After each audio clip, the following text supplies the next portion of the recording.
Hello friends, my name is Sanjay. I am from Eklavya Model Residential School, Khurda. I would like to welcome you to our channel. We are going to learn about the first unit, Read 1 of 11th Standard English. The name of the first unit's Read 1 is The Journey of My Life from Earth to Everest. Prior to learn about this Read 1, it is necessary for us to know something about this Read 1. See, here is about Arunima Sinha, the main character of this story. This first unit's Read 1 is about Arunima's adventure when she was about 24 years old. Such a cruel incident happened in her life, and because of that, why she had to change her decision to be a national player of volleyball and changed her life as a mountaineer. We have to learn this story, and this story is about her hope, courage and inspiration. So we are going to learn about this lesson, and one more important thing is about this lesson is divided into 4 scenes. Let's begin. The first line of this Read 1 is Arunima Sinha was a national level volleyball player.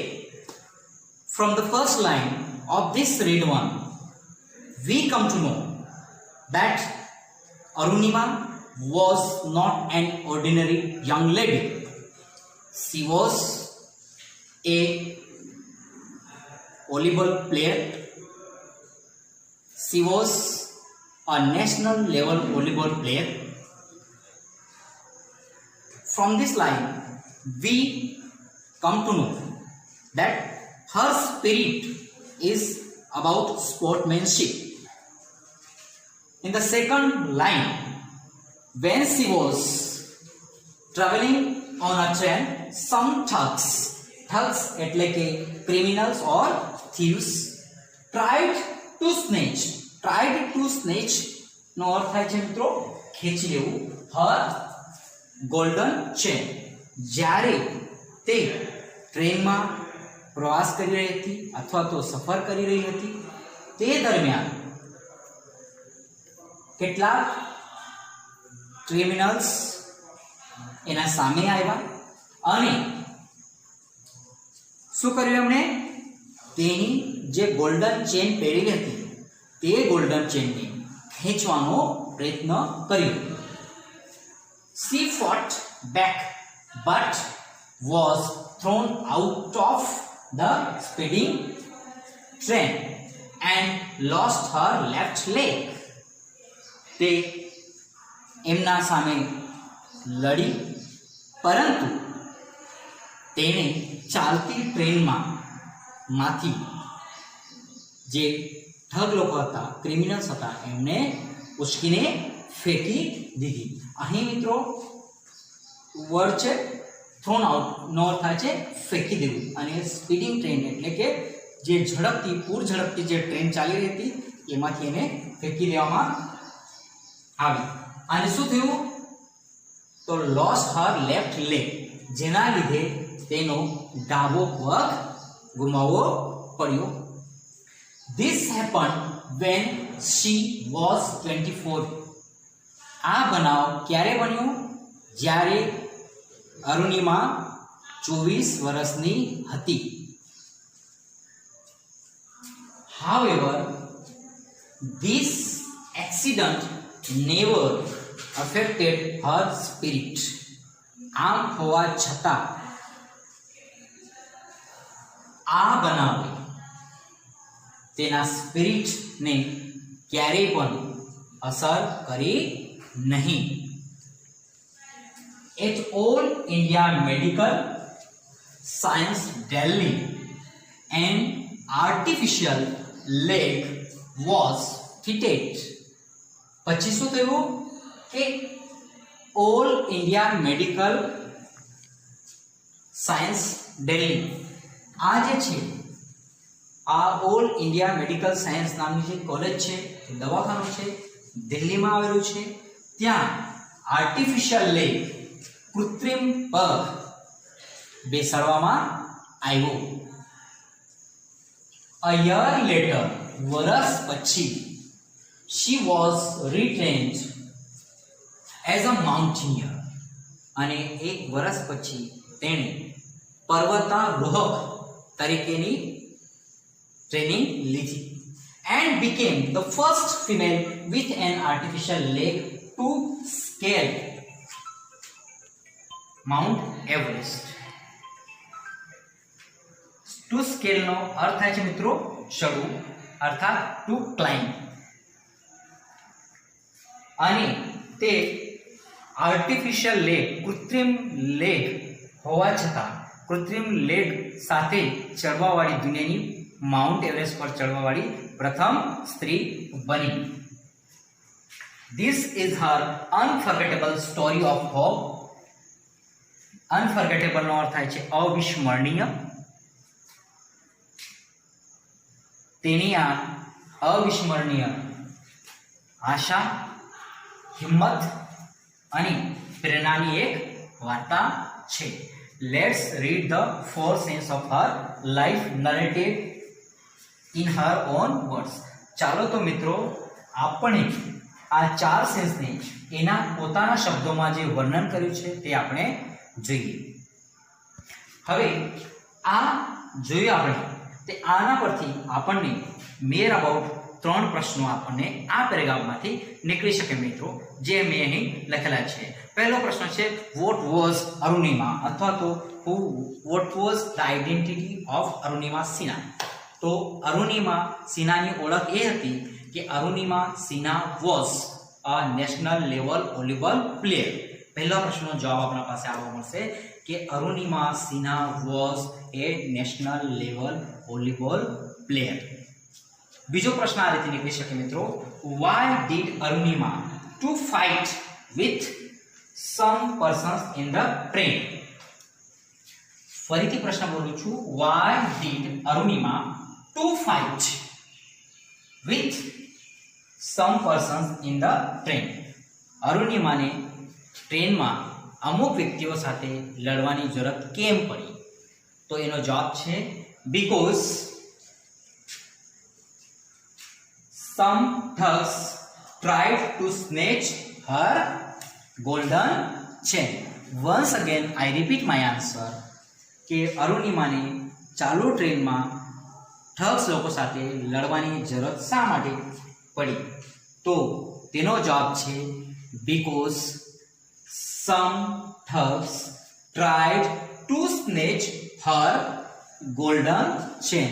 કારણ કે અમુક જે ઠગ લોકો હતા એમણે અરુણિમાની જે સોનાની chain નેકમાં પહેરી હતી એ છીનવાનો પ્રયત્ન કર્યો, જેથી કરીને તેણીને લડવાની જરૂરત પડી.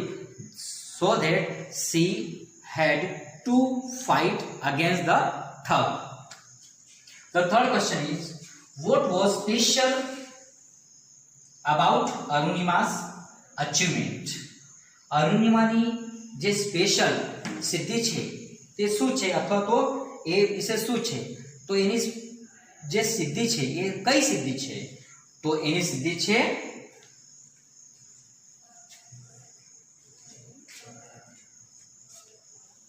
she became the first female with an artificial leg to scale on the Mount Everest with an artificial leg. She became the first female to scale on the Mount Everest with an artificial leg.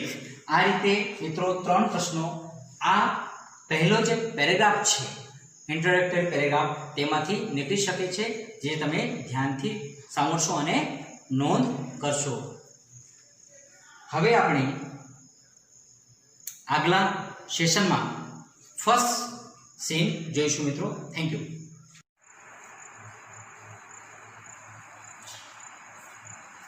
Okay friends, let us begin the first scene of this story. In the first scene of this story, we learn the speaker or the character of this story says, I had started dozing. મેં પોતે એટલે ઝુકા ખાવા લાગ્યો હતો, એટલે કે મારા આંખમાં દેખાતો હવે બંધ થવા માંડ્યો હતો. હવે મને અચાનક ચક્કર જેવા આવતા થઈ ગયા.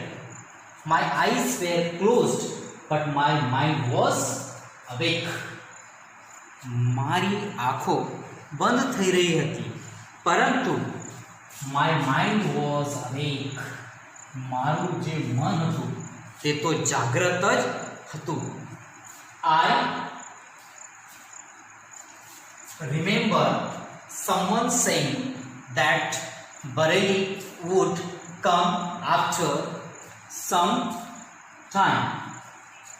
મને યાદ છે કે કોઈ વ્યક્તિ એમ કહેતો હતો કે બરેલી જે સ્ટેશન છે તે થોડાક વારમાં આવવામાં જ છે. I was in deep thought when I felt a hand tugging at my gold chain. હું ડીપ થોટ બહુ જ ઊંડા વિચારોમાં ખોવાઈ ગઈ હતી જ્યારે કોઈક વ્યક્તિએ મારી સોનાની જે ચેન છે તેને ટગિંગ એટલે બળપૂર્વક ખેંચ્યું. ત્યારે મેં આ પ્રકારનો અનુભવ કર્યો કે કોઈક વ્યક્તિ મારા જે સોનાની ચેન પહેરેલી છે તે ચેનને કોઈક વ્યક્તિ ફોર્સથી by force is trying to snatch it away. A girl's six sense is always her best company. જે અરુણિમા છે એ કહે છે કે જે છોકરી છે, કોઈ પણ સ્ત્રી છે, એનું જે સિક્સ સેન્સ છે, જેને આપણે ઇન્ટ્યુઇશન કહી શકીએ, એ આંતરિક એક પ્રકારનો ઈશારો મળી જતો હોય છે. તો તે પ્રકારની જે ઈશારો છે કે બુદ્ધિ ક્ષમતા છે તે કોઈ પણ સ્ત્રીનો સૌથી સારામાં સારો શું છે? કંપનીના અર્થાત સાથી મિત્ર છે. આઈ ઇન્સ્ટિંક્ટિવલી સહજપણે, ઇન્સ્ટિંક્ટિવલીનો અર્થ થાય છે મિત્રો સહજપણે. ઓપન માય આઈસ, મેં મારી આંખોને સહજપણે ખોલવાનો પ્રયત્ન કર્યો કે આંખો ખોલી. And so 4 or 5 young man around me. અને મેં શું જોયું કે 4 થી 5 યુવાનો જે છે તે મારા આસપાસ આવીને ઊભા થઈ ગયા હતા. ધેર ડ્રંકન લુક્સ, મિત્રો તેમનો કેવા દેખાતા હતા? એક પીધેલી અવસ્થામાં, કે and behavior gave me inkling of their intention. Inkling નો અર્થ થાય છે મિત્રો હિન્ટ અથવા ક્લુ. તો તેઓ જે ડ્રંકન અવસ્થામાં હતા તો તેમનું વર્તન જે થઈ રહ્યું હતું તે વર્તન પરથી મને એક પ્રકારનો ક્લુ કે હિન્ટ મને મળી ગઈ. અને કયા પ્રકારનો હિન્ટ મળ્યો એને કે એમની જે સોનાની ચેન હતી તે ચેનને છીનવી લેવાનો એમનો ઈરાદો એને સ્પષ્ટ સમજાઈ ગયો. I stood up in a flash to tell them that I had no intention of parting my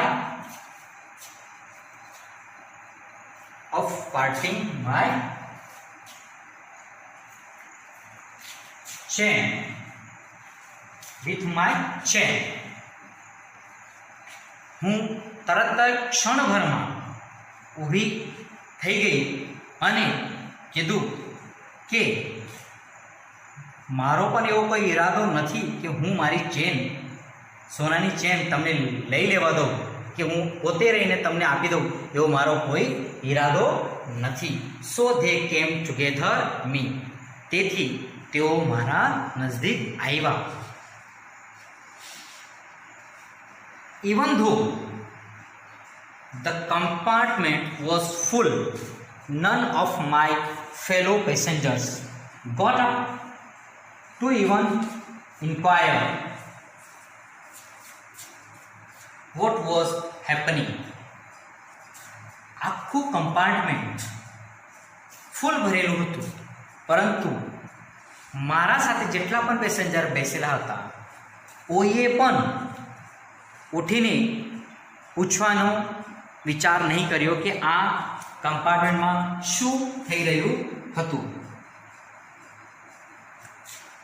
forget about their coming to my rescue.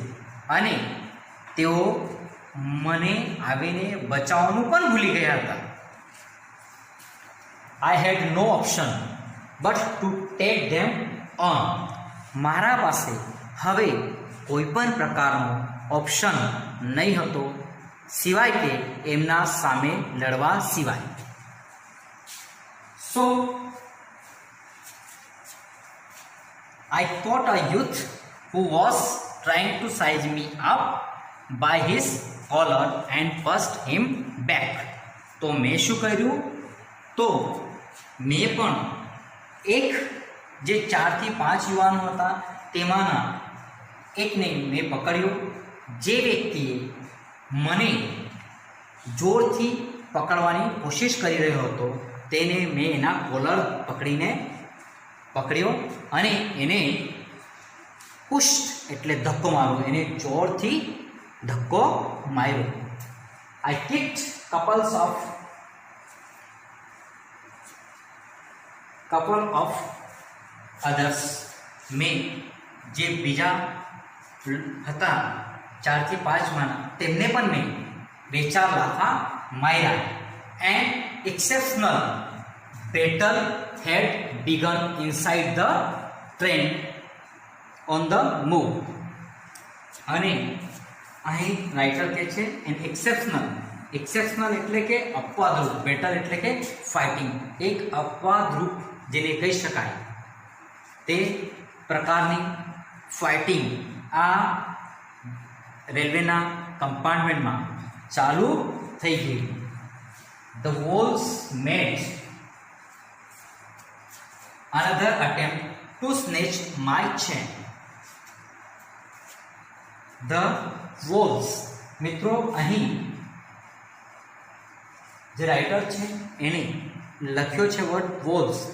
wolves આ wolf, WOLF, wolf એટલે કે વરુ, એનું બહુવચન થાય છે wolves. પરંતુ અહીં જે વર્ડ છે તે અહીં જે લીધેલો વર્ડ છે ક્રિમિનલ્સના સેન્સમાં છે, એટલે આ વસ્તુ આપણે ધ્યાનમાં રાખવી પડશે. તો આ જે ક્રિમિનલ લોકો જે છે તે ગુનેગારોએ મને પકડવાનો અને મારી ચેન છીનવાનો પાછા બીજો પ્રયાસ પણ કર્યો. Still I resisted until one of them driven by a frenzy gave me an extra hard kick using all his force. છતાં આઈ રેઝિસ્ટેડ પ્રતિકાર કરું, મેં ત્યાં સુધી પ્રતિકાર કર્યો જ્યાં સુધી તેમાંના એકે મને બહુ જ સંપૂર્ણ તાકાતથી મને લાત મારી કે લાફો માર્યો ત્યાં સુધી હું મારો પ્રતિકાર મારા તરફથી કરતી જ રહી. મિત્રો, all his force of balance I could not recover in time. અને શું થયું કે off balance and I could not recover in time. અને શું થયું પછી કે અચાનક જ મને જેટલા ફોર્સથી મને કિક મારવામાં આવી એટલે હું મારું જે બેલેન્સ હતું એ બેલેન્સ અનબેલેન્સ થઈ ગયું અને હું મારી પોતાની જાતને સંભાળી ના શકી, અર્થાત મેં પોતાને સ્થિર કરી શકી નહીં. મિત્રો, આપણે અહીં સુધી ચાલો તો મિત્રો, આપણે આ જે ફર્સ્ટ સીન જોયું છે તે ફર્સ્ટ સીનમાંથી પરીક્ષા માટે 2 પ્રશ્નો નીકળી શકે છે અને તે 2 પ્રશ્નો તમારા સમક્ષ અહીં લખવામાં આવેલા છે. પહેલો પ્રશ્ન છે, what did Arunima do to the youth? અરુણિમાએ યુથ સાથે શું કર્યું પડ્યું? તો સ્વાભાવિક છે, આપણે જાણીએ છીએ કે બેટલ થયું હતું. તો તેનો જવાબ શું થશે? while fighting against the thug, Arunima caught one of the youth who was trying to size her up, so she caught his collar and pushed him back. તેથી અરુણિમાને જે વ્યક્તિએ પકડી રાખી હતી એ વ્યક્તિના કોલરને પકડવું પડ્યું અને એને એક્સ્ટ્રા સંપૂર્ણ ક્ષમતા સાથે એને કિક મારવી પડી. આ તમારો પહેલો પ્રશ્નનો જવાબ છે. હવે બીજો પ્રશ્ન જોઈએ. How was Arunima thrown out of the train? અરુણિમાને ટ્રેનમાંથી કેવી રીતે ફેંકી દેવામાં આવી? તો એનો જવાબ શું થશે? One of the thugs who came before her and kicked her with an extra force, and in this way she was thrown out of the compartment and she could not balance herself and she could not recover in a time. Today we are going to learn the first unit, the journey of my life from Earth to Everest. In the last period we had seen a first scene, and in the first scene we had seen that the speaker or the main character Arunima Sinha was in the train, in the compartment. When she was there, 4 or 5 persons came before her, and at that time she could understand their intention, and cruel battle took place. And what happened? She caught one of the persons who sized her up. After that, we see that person kicked her. She also kicked others, and one of them, the person who came before her and kicked her with an extraordinary force, and then she lost her balance. Up to this we had seen. Right now we are going to continue that scene. See, here the sentence is, I literally flew out of the train still holding my mobile phone. The speaker says to us, while that person kicked her with a heavy force. Then what happened? She couldn't keep her own balance, and then she lost her own balance. After that, she says to us, she literally flew out of the train still holding my mobile phone. Here the word has been used here literally.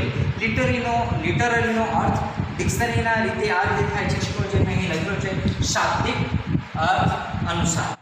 મને શું થયું? તરત જ કમ્પાર્ટમેન્ટમાંથી ફેંકી દેવામાં આવી, અને ફેંકી દેવામાં આવી તો પણ મારા પાસે જે મોબાઈલ ફોન હતો તે મારા હાથમાં જ હતો.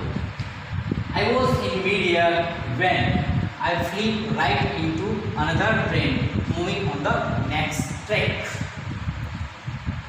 રાઇટર આપણને કહે છે કે સમજો મને ટ્રેનના કમ્પાર્ટમેન્ટમાંથી ફેંકવામાં આવી તો સમજો પેલી સાઈડથી ઓપોઝિટ સાઈડથી પણ ટ્રેન આવતી હોય અને જાણે કે હું હવામાં તરતી હોય એ રીતે કે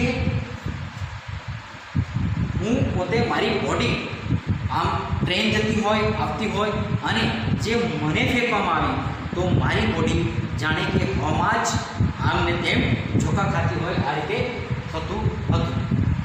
my body hit the moving steel and rebounded to my train. અને શું થતું કે જેમ મને ફેંકવામાં આવી હતી સંપૂર્ણ તાકાત સાથે તો મારી બોડી એક જે ટ્રેનમાંથી જે ડબ્બામાંથી મને ફેંકવામાં આવી તે સામેના ડબ્બાને ઠોકાય અને સામેના ડબ્બામાંથી પાછા મારા જે કમ્પાર્ટમેન્ટ તેને મારી બોડી ઠોકાઈને આ રીતે ચાલતું હતું. This ping pong must have continued for several seconds before gravitational force pulled me down. Pulled નો અર્થ થાય છે pull down નો અર્થ થાય છે ખેંચવું, અને ગ્રેવિટેશનલ ફોર્સ એટલે ગુરુત્વાકર્ષણ બળ. તો સ્પીકર આપણને કહે છે કે my body hit the moving steel. તો જે મૂવિંગ સ્ટીલનો અર્થ એવો થાય છે મિત્રો અહીં કે જે ટ્રેન જાય છે તો ટ્રેનના ડબ્બા સ્ટીલમાંથી બનેલા હોય તો આ જે મૂવિંગ એટલે કે પૂર ઝડપી એ સ્પીડીલી જે ટ્રેન જતી તો તેના સાથે અથડાતી અને રિબાઉન્ડેડ ટુ માય ટ્રેન પાછા મારા જે ડબ્બો હતો મને જે ડબ્બામાંથી ફેંકવામાં આવ્યો હતો તેવી રીતે જે ડબ્બા જાય તો તેના સાથે અથડાયા કરતું. અને આ પિંગ પોંગ જે પિંગ પોંગનો અર્થ અહીંયા આપેલો છે મિત્રો to bounce back and forth from one place to another place, એટલે કે એક જગ્યાએથી બીજી જગ્યાએ અથડાત્યા કરતો હતો. અને આ અમુક ક્ષણો સુધી ચાલતું જ રહ્યું અને ત્યાં સુધી ચાલતું રહ્યું જ્યાં સુધી જે ધરતીનો જે ગુરુત્વાકર્ષણ બળ છે ગુરુત્વાકર્ષણ બળ દ્વારા મારી બોડીને ઉપરથી નીચે ખેંચાયું ત્યાં સુધી આ જમીન પર પડે ત્યાં સુધી આ કન્ટિન્યુડ ચાલતું જ રહ્યું. Despite my efforts my left leg fell on the track. મારા સંપૂર્ણ પ્રયત્ન હોવા છતાં મારો જે ડાબો પગ છે તે શાના પર પડી ગયો? ટ્રેક એટલે કે રેલવેના પાટા પર પડી ગયો. ગચ. That was the sound of my getting chopped. હવે મિત્રો અહીં જે વર્ડ યુઝ કરવામાં આવ્યો છે ગચ. ગચ એટલે કે અહીં જે વર્ડ યુઝ કરેલો છે તે ઇન્ડિયન ઇંગ્લિશ વર્ડનો યુઝ કરવામાં છે જે અહીં યુઝ કરવામાં આવેલો છે. પાછો બીજો એક વર્ડ છે ચોપ. આ ચોપ જે વર્ડ છે મિત્રો આ ચોપ એસ્પેશિયલી ત્યારે યુઝ કરવામાં આવે છે જ્યારે કોઈ ઝાડને તમે કાપતા હોય ને તો તે સમયે ચોપિંગ એવો વર્ડ યુઝ થાય છે. પરંતુ અહીં રાઇટરે ચોપ વર્ડ યુઝ કરેલો છે એટલા માટે કે જેમ રેલવેના પાટા પર એમનો પગ પડ્યો અને જે રેલવેનું જે વ્હીલ છે એના પર ફરી ગયું તો આમ ત્રાસું ફર્યું હશે કદાચ તો આ એના સેન્સમાં આ રાઇટરે અહીં યુઝ કર્યો છે ચોપ. જેમ કે કોઈ વૃક્ષને કાપીને નીકળી જાય કોઈ વ્યક્તિ તો એને કંઈ ફરક પડતો નથી તેવી રીતે આ વ્હીલ કે ટ્રેન ચાલકને કે કોઈને પણ કંઈ ફરક પડ્યો નથી એટલા માટે આ રાઇટરે યુઝ કરેલો વર્ડ છે chopped. There was no one to here my intense dream.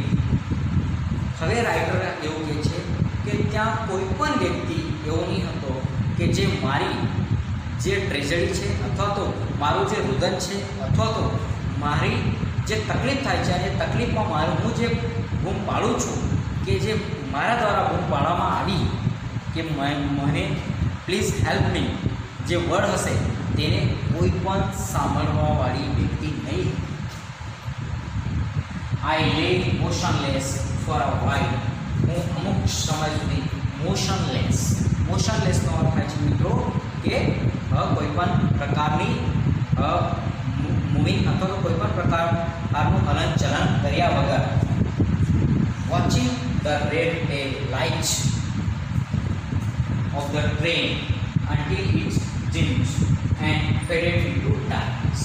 અને હું ત્યાં સુધી જોતી રહી જે ટ્રેન આવી અને જતી રહી અને જઈને એનો જે પાછળનો જે રેડ લાઇટ હોય છે એ રેડ લાઇટ ચાલુ હોય એ લાઇટને હું જોતી રહી. ટ્રેન આગળ જતી રહી અને ત્યાં સુધી ફેડેડ ઇન્ટુ ડાર્કનેસ. અને જે ઘટના બની એના સાથે એના પગ કપાઈ જવાનો તે ઘટના બન્યાના સાથે આ જે બાબત થઈ તો એનો ટ્રેન જતી રહી તો એના આંખ સમક્ષ હવે અંધારું છવાઈ ગયું. જાણે કે હવે જે અરુણિમા છે અરુણિમાનો પગ કપાઈ ગયો અને પગ કપાઈ ગયો એટલે મોટા પ્રમાણમાં એના શરીરમાંથી લોહી નીકળી ગયું હશે અને જેના લીધે એને વીકનેસ આવી ગઈ અને સંપૂર્ણપણે એવી અવસ્થામાં પહોંચી ગઈ. દેન આઈ ફેન્ટેડ. અને પછી હું સંપૂર્ણપણે શું થઈ ગઈ? મૂર્છિત થઈ ગઈ. અર્થાત મારી બોડી સંપૂર્ણપણે, મારું મન અને બોડી સંપૂર્ણપણે મૂર્છિત અવસ્થામાં થઈ ગયું. થેન્ક યુ મિત્રો. આજે આપણે આ સીન 1 જોયું છે. આવતા વિડીયોમાં આપણે સેકન્ડ સીન જોઈશું.